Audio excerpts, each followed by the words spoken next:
Hey, greetings everyone. Gleekon here again with another episode of Lore of Warcraft. Stay a while and listen to this quick little bitty.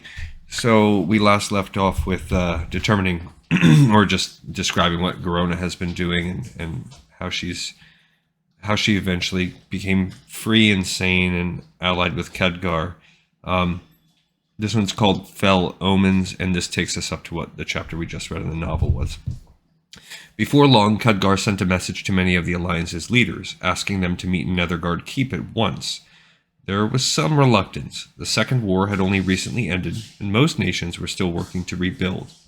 Nonetheless, the leaders traveled to the Keep. Once there, they understood Khadgar's urgency. He and the other Magi had managed to stop the spreading fell energies, but not before they had turned the southern half of the Black Morass into a wasteland.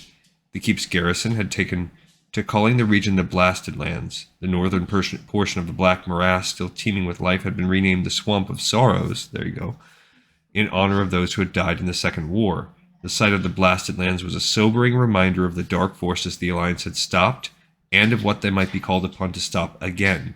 But the state of the land wasn't the truly bad news. Khadgar told the leaders that there had been unmistakable surges of fell magic where the Dark Portal had once stood. He feared that the orcs were attempting to expand the existing rift and pass through it. The gathered leaders agreed to give Khadgar their full support. War-weary as they all were, they had no intention of allowing the Horde to gain another foothold on this world. Turalyon coordinated the military effort from Stormwind, where he was in the midst of helping the kingdom rebuild. He tasked Danath Trollbane, so he's one of the heroes, one of the Second War's most prominent veterans, even though he wasn't mentioned, with leading a small army to the Blasted Lands. In the meantime, Turalyon would rally the rest of the Alliance forces for the march south. Unfortunately, the Horde's invasion was already underway, and that kind of sets us up for what we just did and for what's about to happen in the first Alliance mission for Beyond the Dark Portal.